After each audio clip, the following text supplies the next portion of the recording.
सत्कर्म की जब बात आती है तो सत्कर्म से हमको समझना चाहिए, शब्द को ही आप देखो, सट और कर्म। सट बोलते हैं 6 को, संख्या हुई। कर्म जो क्रियाएं हैं, तो ये 6 ऐसी क्रियाएं हैं जिनका अभ्यास करने से शरीर में जो वात पित्त कफ 3 जो दोष हैं उनकी जो विषमता है उसको हम क्या कर लेते हैं, समअवस्था में ले आते हैं। और जैसे ही वो समअवस्था में आएंगे तो व्यक्ति स्वस्थ हो जाता है या उसको स्वस्थ कहा जा सकता है। इन सत्कर्म को जैसे प्राणायाम को कुंभक कहते हैं, ठीक उसी तरह से इन्हें भी क्रियाएं कहा जाता है। अगर कहीं बोले कि कितनी क्रिया होती है तो आप समझो कि बात सत्कर्म की ही हो रही है। कोई आपसे बोले हठ योग में कितनी क्रियाओं का वर्णन है, तो आप बोलोगे 6 क्रियाओं का वर्णन है। अब इनको देखिए, ये 6 कौन कौन से हैं? तो धोती, वस्ती, नेति, नोली, त्राटक, कपालभाति। इनको याद करना है तो कैसे याद करें? ये सब जगह आपको मिलेंगी, ऐसा नहीं है कि यहीं पर है, बाकी जगह भी ये आपको देखने को मिलते हैं। इनको याद करने के लिए हमें क्या करना चाहिए? इसके लिए हम इसका कोड लिखते हैं, उसको कहते हैं धव, नल, त्राटक, कपाल। ये आपको याद करना है। जैसे ही हम धा की बात करेंगे तो धा से आपका आ जाएगा धोती। वा की बात करेंगे तो वा से आपका हो जाएगा वस्ती। ना की बात होगी तो ना से आपका आ जाएगा नेति। ला की बात करेंगे तो इससे आपका आ जाएगा लोल की। लोल की ही नोली को कहते हैं, जो नोली है उसको लोल की भी कहते हैं और नोली भी कहते हैं। त्राटक तो त्राटक है ही, और कपाल सर कपाल जो भाती हो जाएगा। बस्ती है क्या? सर, ये है या बस्ती? वस्ती है, इसको बस्ती बोल देते हैं, वस्ती बोली जाती है। ठीक है, तो अभी आपको ये कोड समझ आया कि नहीं, ये बताइए। Yes sir. धोती, सर आ वस्ती, गया। नोली, ठीक है, नेति, नोली, त्राटक, कपाल भाती। अभी ये जो यहाँ पर कोड हमने लिखा है ना, ये कोड हमारा घेरंड संहिता के अनुसार है। किसके अनुसार है ये? घेरंड संहिता के अनुसार। अगर घेरंड संहिता में पूछे तो उसका क्रम ऐसे ही, वहां पर आपको ऐसे ही मिलेगा, पहले धोती आएगी, फिर वस्ती, फिर नोल नेति, फिर लोल की, त्राटक, और अंत में आता है कपालभाति। हठ प्रदीपिका में आपको ध्यान रखना है, त्राटक जो है वो पहले है, ठीक है। ये यहाँ नोली, नोली बाद में है, त्राटक पहले आ गया। ये देखो, त्राटक पहले है और नोली बाद में है, तो इस चीज को आपको ध्यान में रखना। समझ में आया कि नहीं आया? अंतर कहाँ है? वहां पर नोली पहले आती है, त्राटक बाद में आता है। कहां पर आता है? हम बात करें घेरन संहिता की। जब हम यहां पढ़ेंगे तो यहां त्राटक पहले है, नोली बाद में है। दूसरी बात देखिए, दूसरी बात यह है कि यहां पर किसी भी क्रिया के कोई भेद वगैरह नहीं बताए। आपको नहीं बोला जाएगा कि त्राटक 3 प्रकार का होता है, वस्ती 2 प्रकार, ऐसा कुछ ज्यादा आएगा नहीं। जब इसके भेद की बात होगी तो विस्तार से यदि किसी ग्रंथ में सत्कर्म की चर्चा की जाती है, सत्कर्म का वर्णन मिलता है, तो वो है घेरंड संहिता। तो ये कुछ चीजें बेसिक थी सत्कर्म से संबंधित जो मैं आपको बताई। एक समझ में आई सबको? सर सर लेकिन कौन ग्रंथ से संहिता में एक एक करके बोलो। सर सर ग्रहण संहिता में बोलिए। 21 प्रकार की क्रियाएं बताई गई है, तो यहाँ 6 है, वहाँ 21।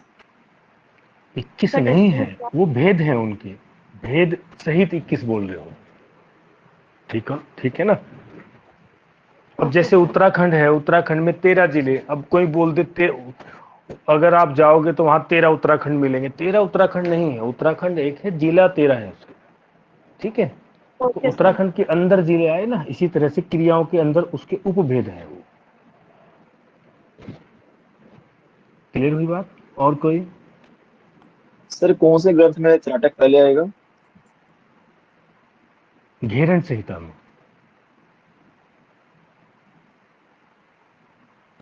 घिरण संहिता में बाद में आएगा तो? घेरन संहिता में त्राटक बाद में आता है और नोली पहले आती है। यहां पर तो जो है वो है।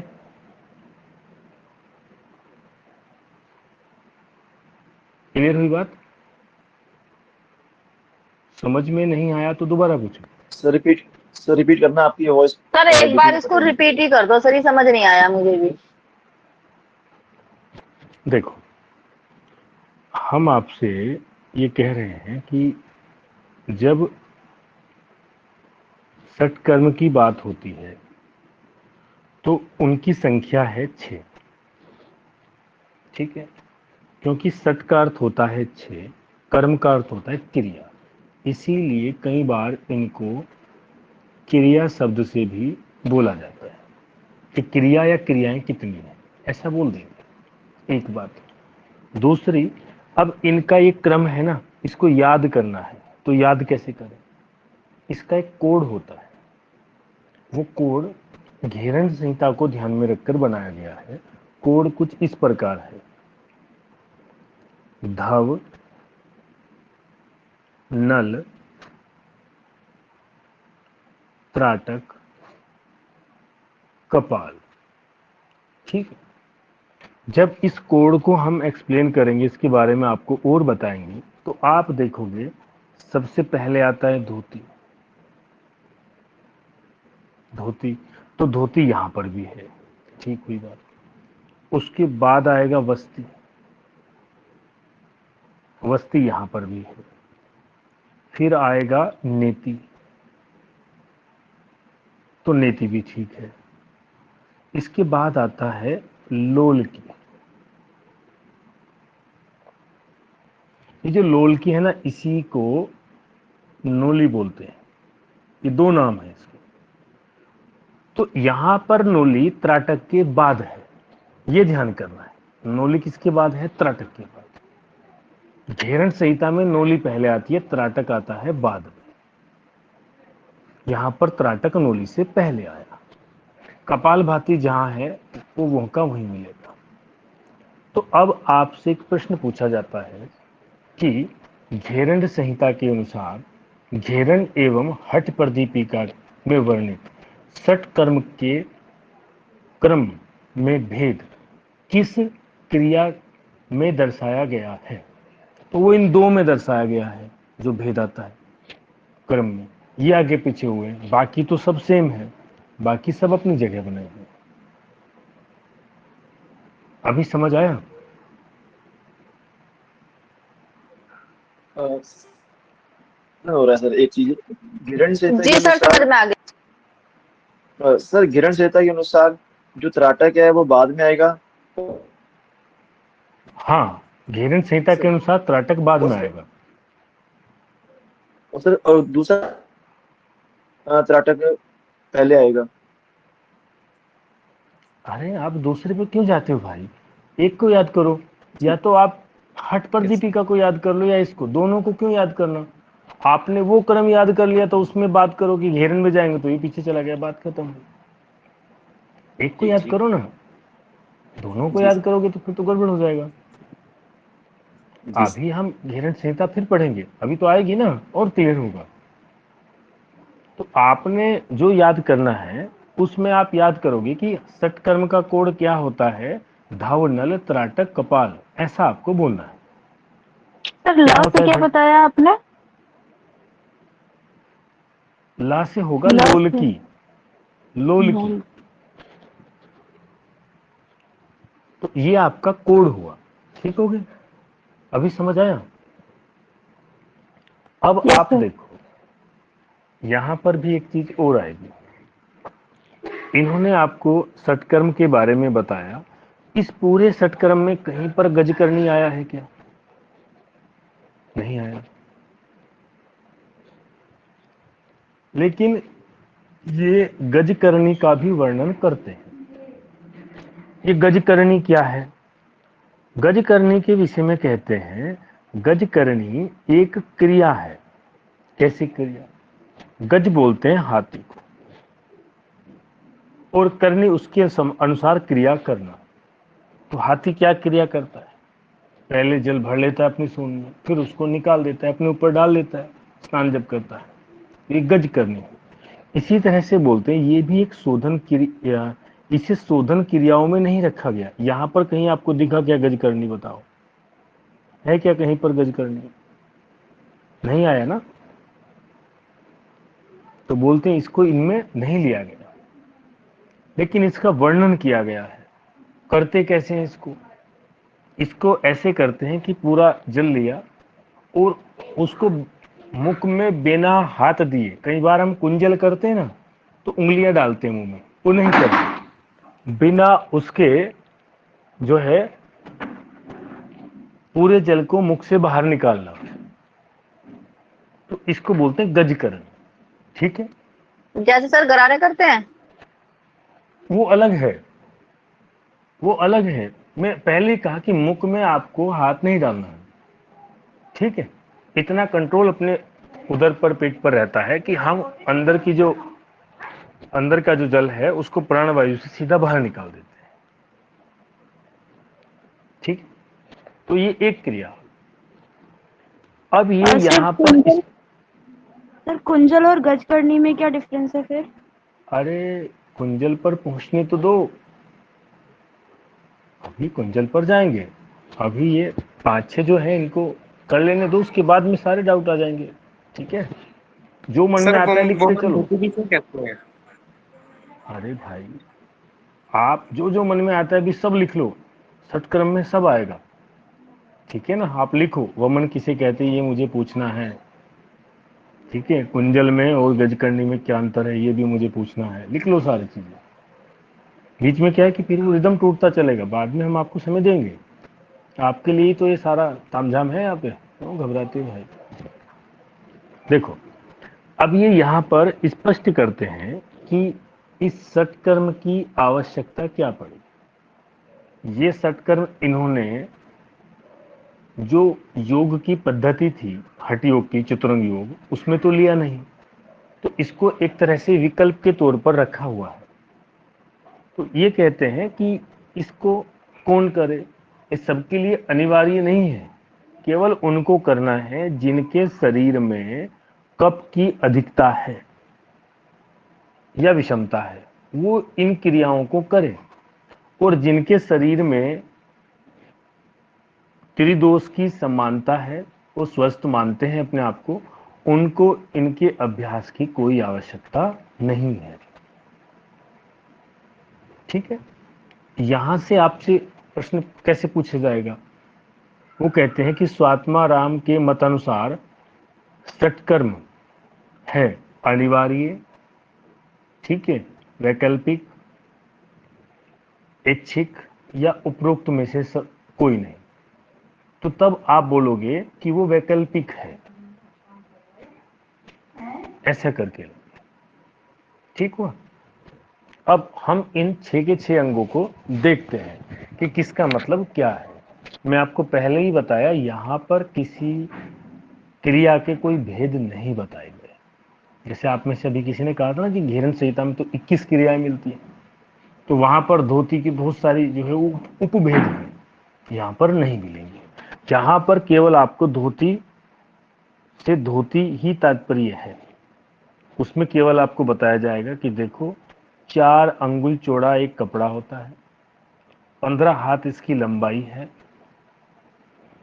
इसको करना है बैठकर, जो है इसको धीरे से खाते हैं और फिर मुख से बाहर निकाल देते हैं, पूरा अंदर उसको नहीं लेकर जाते। ऐसा करने से खांसी, दमा आदि आदि 20 प्रकार के कफ संबंधित रोगों में ये लाभप्रद है।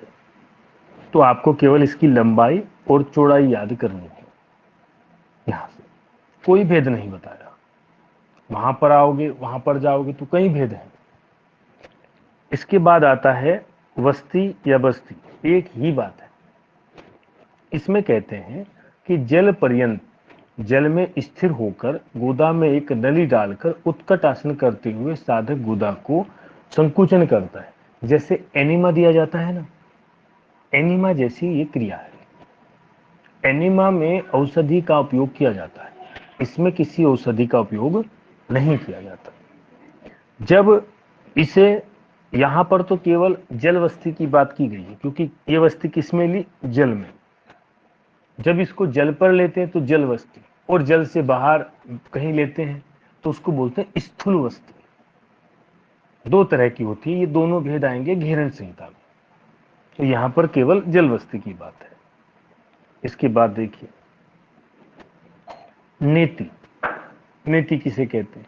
नेति में यहां पर केवल जो एक तरह से आप करते हैं ना जल नीति वगैरह, उसको नहीं लिया। यहां पर बोलते हैं चिकनी और लगभग 9 इंच लंबाई, ध्यान रखना 9 इंच लंबी लंबी एक सूत बोलते हैं, को नासिका में डालकर मुख से बाहर निकालें, उसी को नेति कहा गया। ये सूत्र नीति की बात है। इससे दिव्य दृष्टि मिलेगी। स्कंद प्रदेश से ऊपर होने वाले रोग समूह को ये शीघ्र नष्ट करती है।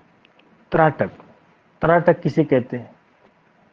किसी वस्तु को एक टक निरंतर तब तक देखते रहना जब तक आंखों से आंसू ना टपकने लगे, उसे त्राटक कहते हैं। एक टक देखना, गांव में या आपने कई बार लोक व्यवहार में सुना हुआ ना, घूर कर देखना, देखते रहते हैं किसी को, ठीक है, तो वो त्राटक है।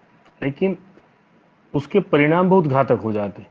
तो इसलिए जब भी त्राटक करें, मोमबत्ती पर, किसी वस्तु पर, आदि आदि, ठीक है, तो ये इन्होंने त्राटक का एक टक उसको देखते हुए रहना। इसके भेद बताएंगे घेरन संहिता में। यहाँ कोई भेद नहीं है। यहाँ केवल लाभ में कहा कि नेत्र रोग को दूर करता है, नेत्र के जो रोग हैं, तंद्रा आदि आने नहीं देता। इसको सोने की पिटारी के समान बताया गया है। ये उपमा याद करना, सोने की पिटारी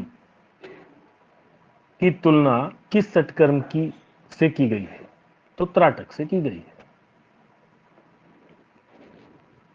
इसके बाद आता है नोली। नोली ये आप देख करके यहां समझ जाओगे, जैसे ये कर रहे हैं, ठीक है। उदर की समस्त मांसपेशियों को एक जगह एकत्रित कर दाएं से बाएं और बाएं से दाएं उनको घुमाते हैं, तो उसको कहते हैं नोली। जब आप घेरन संहिता पढ़ोगे तो वहां पर 4 प्रकार की नोली आपको मिलेगी। मध्य, वाम, दक्षिण और भ्रमर, ऐसे 4 नोली आती है।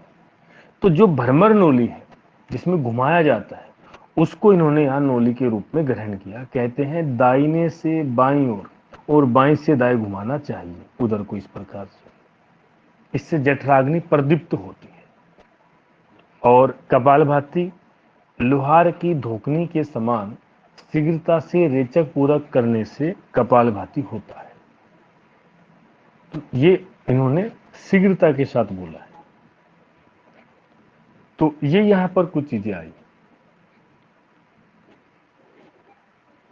तो अभी इनको षटकर्म को लिया। अब आप इनसे संबंधित आपके जो प्रश्न आएंगे, जैसे आपने कुंजल की बात करी, किसी ने वमन की बात करी, वो यहां पर कुछ आया ऐसा नहीं आया ना। वो सब का सब वमन, कुंजल, ठीक है, व्याघ्र, ये सारी क्रियाएं घेरन संहिता में आती है। यहाँ तो केवल सर, ये क्या संकेत मात्र किया हुआ है, ठीक है। हाँ बोलिए, अभी आप जो मन में आए पूछिए। सर ये क्या होता है लोहार की धोकनी के समान? लोहार की धोकनी के समान ये एक उदाहरण वो दे रहे हैं। जैसे जो लोहार होते हैं ना, जो लोहे का काम करते हैं, उसको कूटते पीटते हैं, वो जिसमें उसको गर्म करते हैं, जब उसको चलाया जाता है तो उसमें से एक आवाज आती है, उसको धोकनी बोलते हैं। आवाज आती है बहुत तेज, तो उसके समान।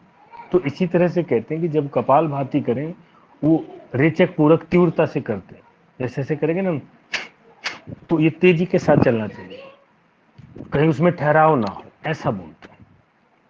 ठीक है, ठीक। और कोई?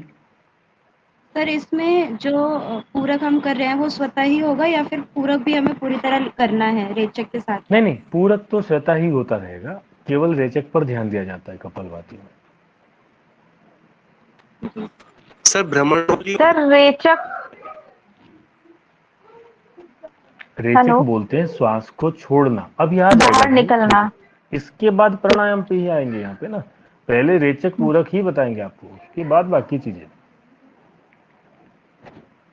रेचक छोड़ना, श्वास को बाहर छोड़ना, पूरक श्वास को अंदर लेना, कुंभक श्वास को जहां का तहां रोकना, वो बाहर है तो बाह्य कुंभक कहलाएगा, अंदर है तो अंत कुंभक कहलाएगा। क्लियर हुई बात सबकी? Yes sir. कोई कोई डाउट किसी का? चलिए अब यहां से देखिए, ये आते हैं आपके प्राणायाम, और प्राणायाम को कुंभक कहा गया है। मैं पहले ही आपको बताया कि प्राणायाम को इन्होंने कुंभक भी कहा है ना कुंभक, तो इसको यहां पर लिख दो कि प्राणायाम बराबर उसको हम कुंभक कह सकते हैं। सर डिस्टरबेंस आ रही है, माइक ऑफ करा दीजिए किसका होना। हाँ, अपना माइक तो सब जो है उसको म्यूट करो, जब कुछ पूछना हो तो माइक अनम्यूट करना, ठीक है?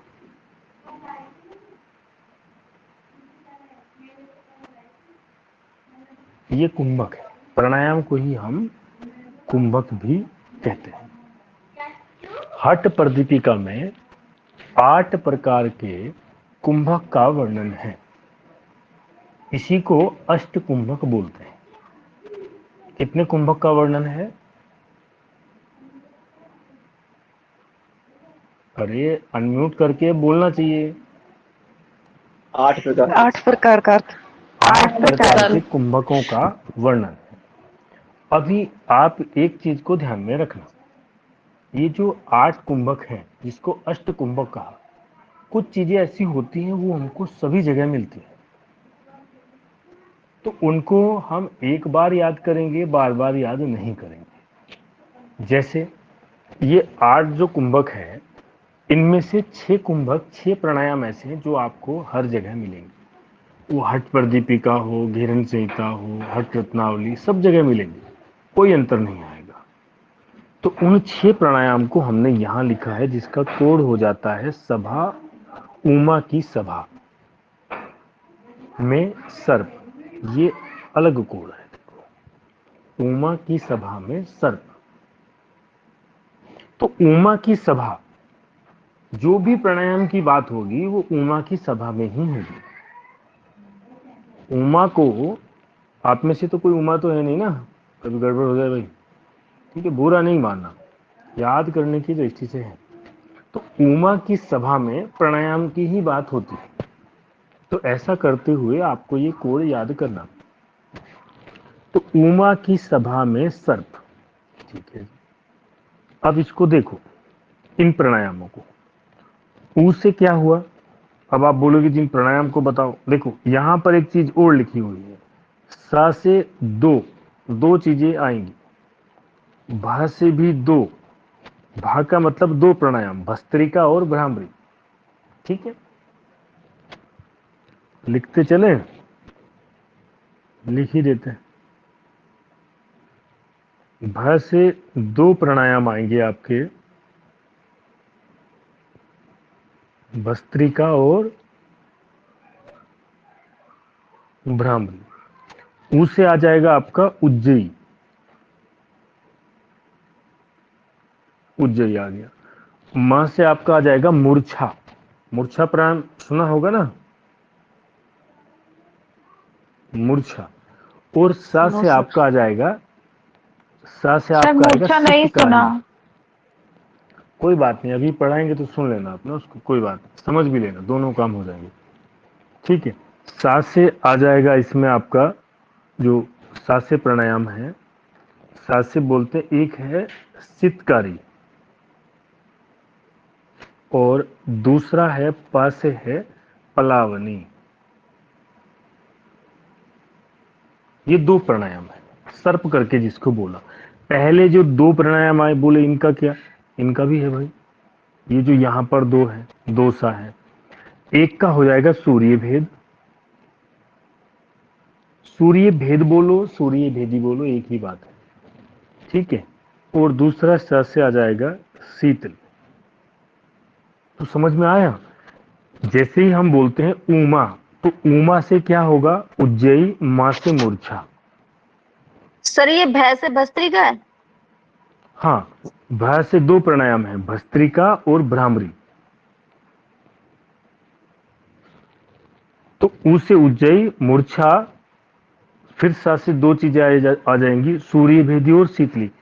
आपको ध्यान ये प्राणायाम रखना है सर्प, इसको मैं अलग लिखा है यहां पर देखो, शीतकारी और पलावनी। तो अब आपने करना क्या है उसको समझो। आपको याद ऐसा करना है कि हठ प्रदीपिका में केवल दो ही प्राणायाम मिलते हैं। और वो दो प्राणायाम कौन से हैं, एक है शीतकारी और दूसरा है पलावनी। बाकी जो 6 प्राणायाम है, उज्जयी है, मूर्छा है, सूर्य भेदी है, शीतली है, भ्रामरी है, ये सब तो सब जगह मिलेंगे। कुल कितने प्राणायाम मिले आपको, 2 प्राणायाम मिले। अंतर समझ आया। सूर्य भेदी, इनको यहां लिखो, सूर्य भेद, शीतली, भ्रामरी, मूर्छा, उज्जयी, ठीक है। और एक कौन सा रहा, सूर्य भेद हुआ, शीतली, भ्रामरी हो गया, मूर्छा, उज्जयी, भस्त्रिका रहेगा। भस्त्रिका। भस्त्रिका। भस्त्रिका। ये 6 प्राणायाम आपको सभी जगह मिलेंगे। तो इनको एक बार याद कर लिया, उसके बाद याद करने की जरूरत है नहीं। आपसे जब कभी भी प्रश्न पूछा जाएगा तो पूछा जाएगा शीतली प्राणायाम, शीतकारी प्राणायाम कहाँ मिलता है, पलावनी, ये अन्य जगह नहीं मिलेंगे, यहीं पर मिलते हैं, ठीक है। अंतर समझ आया। प्राणायाम कहाँ मिलते हैं, उमा की सभा में। कितने मिलते हैं, प्रदीपिका में 2 हैं, सर्प। और जब घेरन संहिता में जाएंगे तो बोलेंगे सख, संहित और केवली आ जाएगा वहां पर। उसकी बात अभी नहीं करते, फिर आप जो है गड़बड़ हो जाएगा सारा। तो ये चीजें, तो अब आपको देखो आपका सिलेबस कम हुआ कि ज्यादा। अब हमने कहा कि केवल सर 2 प्राणायाम याद करो। सर मतलब स्टार्टिंग की आपने बताई है। हाँ बोलो।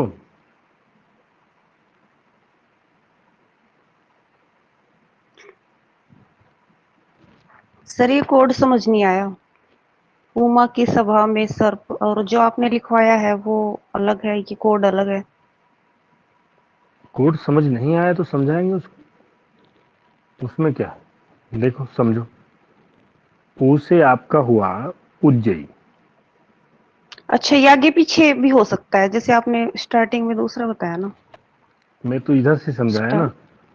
माँ से आपका हो जाएगा, हम समझ गए गड़बड़ कहाँ रहती है, मूर्छा, हाँ वो। हम्म। ठीक है। सा से आपके 2 प्राणायाम हुए, पहला है सूर्य भेदी, दूसरा है शीतकारी। भा से भी आपके 2 प्राणायाम हुए, एक हुआ भ्रामरी और दूसरा हुआ भस्त्रिका, ठीक है। तो 6 प्राणायाम हुए कि नहीं हुए, अभी समझ आया। हाँ जी, हाँ जी, क्लियर है। ठीक। अब सर इन, तो उसमें दो ये मुख्य प्राणायाम के बारे, सॉरी सर। हाँ बोलो। सर इन दो मुख्य प्राणायाम के बारे में पूछा जाएगा जैसे। हाँ,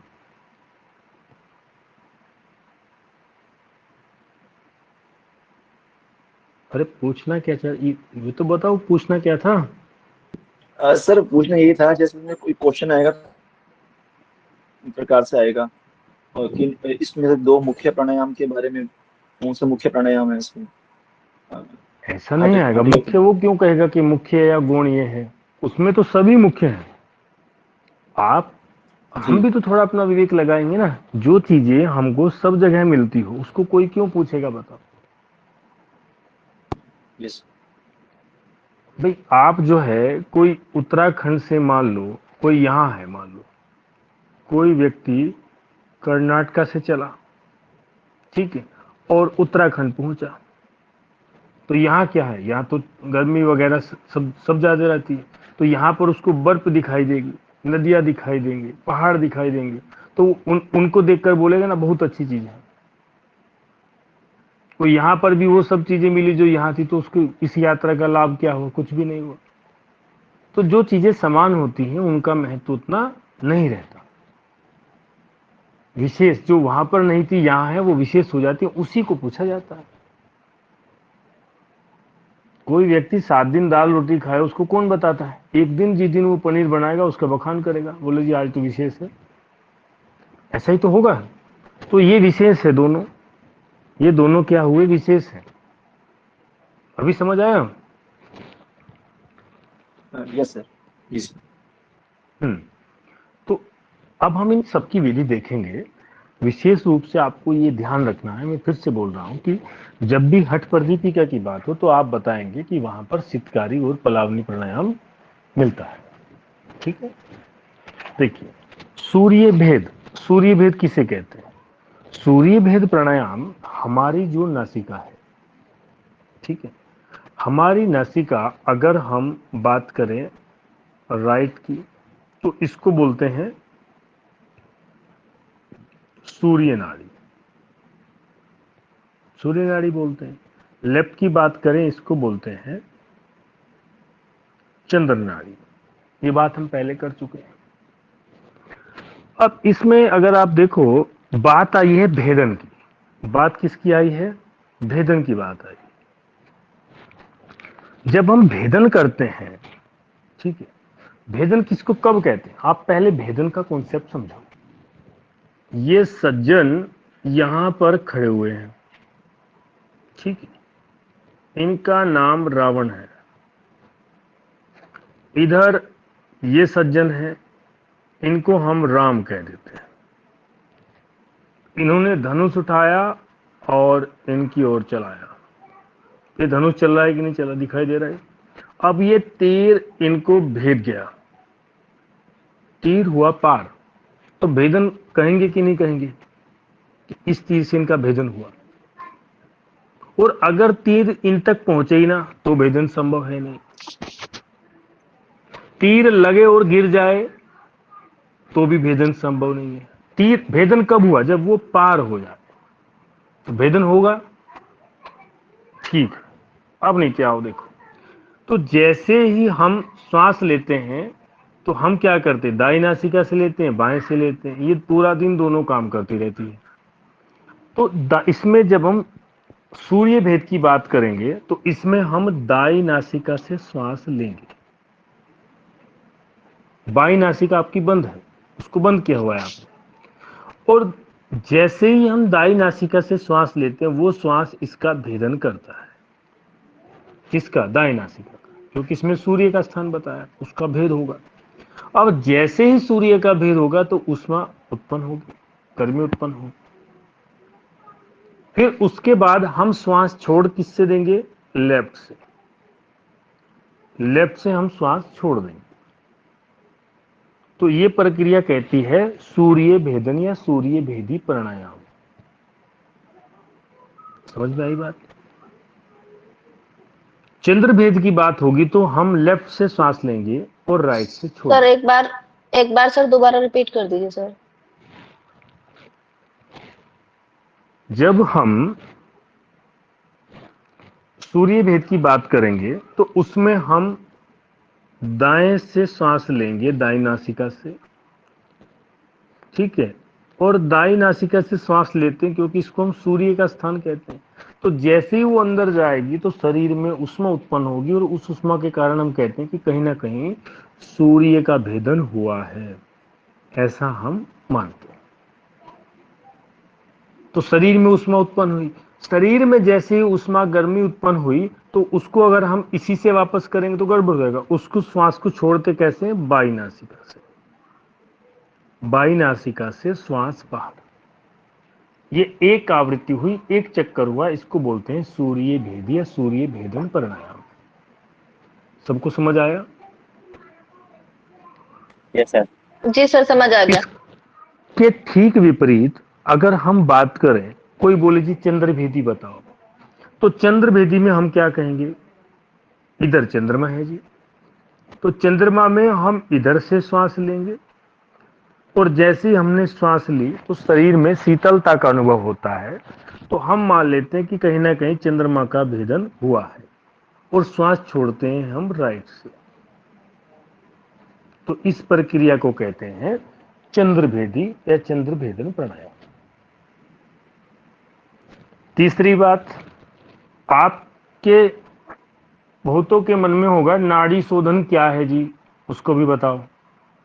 चंद्रमा, ये चंद्रभेदी सूर्यभेदी तो आपने बताया, उसको बताओ, उसको सुनो। देखो, दो चीजें आती हैं, एक बोलते हैं हम अनुलोम विलोम, ठीक, और एक बोलते हैं नाड़ी शोधन। दोनों में अंतर समझो। अनुलोम विलोम जब आप करोगे तो ये वही, ये राइट, ये लेफ्ट नासिका। अनुलोम विलोम में आपने केवल श्वास लिया, दाएं से लिया पूरा जितनी आपकी क्षमता थी, ठीक है, नाम मात्र आप रुके, उसके ठीक बाद राइट से छोड़ा, जैसे ही राइट से छोड़ा फिर राइट से लिया, फिर सीधे लेफ्ट से उसको बाहर छोड़ दिया। ये आपकी एक आवृत्ति हुई। इसमें कहीं पर भी आपने कुंभक नहीं किया, कुंभक आपने नहीं किया। श्वास लिया है, छोड़ा है, फिर लिया है, फिर छोड़ा है। ये आपका अनुलोम विलोम है। नाड़ी शोधन, उसमें आप यहां पर कुंभक का जो है अभ्यास करते हो। जब यहां पहुंचे, यहां तक तो सेम है, यहां पहुंचकर आप क्या करोगे? कुंभक लगाते हो। ये नाड़ी शोधन। अभी तीनों चीजें क्लियर हुई कि नहीं? सर कुंभक कहाँ लगाते हैं?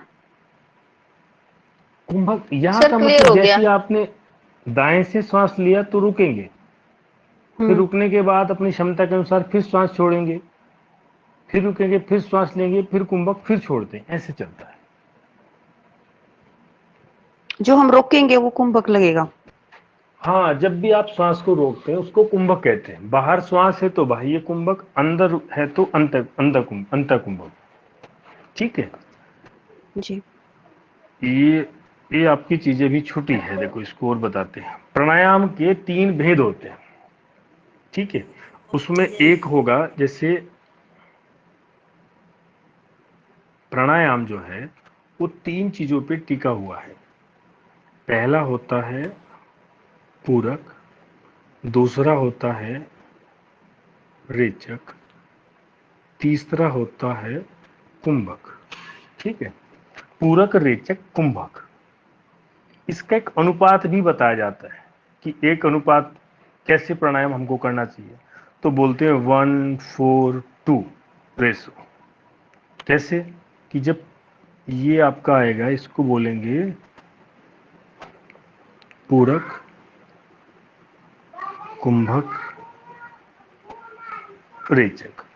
मान लो आपने 1 मिनट तक श्वास ली तो 4 मिनट तक रोक कर रखना, और 2 मिनट तक श्वास को बाहर छोड़ना। इस प्रकार का प्राणायाम किया जाता है। फिर धीरे धीरे क्या करते हैं, फिर इसको और बढ़ाते हुए चलते हैं। तो पहले तो ये एक आदर्श स्थिति आ जाती है, अब ऐसा नहीं है कि आप इसको मिनट में ही लोगे कि मिनट बोला है जी, आप इसको सेकंड में ले लो। आपने यहाँ पर 20 सेकंड श्वास ली तो उसका 4 गुना रोक कर रखो, तो आपने 80 सेकंड रोक लिया, ठीक है, और 40 सेकंड तक श्वास को निकाला। तो ये भी एक अनुपात है, इसका आदर्श अनुपात बोलते हैं। अभी तीनों चीजें क्लियर हुआ सबको? हाँ जी। सर नाड़ी शोधन में बाह्य कुंभक लगता है या नहीं लगता? उसमें कुंभक आप लगा सकते हैं, बाह्य कुंभक भी और अंतः कुंभक भी, दोनों, ठीक है। और सूर्य भेदी में जब हम अभ्यास करेंगे तो अभी जो आपने पढ़ाया हठयोग के अकॉर्डिंग, तो उसमें सभी कुंभक और प्राणायामों में कुंभक लगाया जाता है। जो कुंभक बताए गए हैं ना, कुंभक और बंद, ठीक है, कुंभक भी, कुंभक में सहायक होते हैं बंद, वो भी हम पढ़ेंगे। ये सब जगह लगते हैं, हर प्राणायाम लगा सकता है, कोई दिक्कत नहीं। क्लियर हुई बात?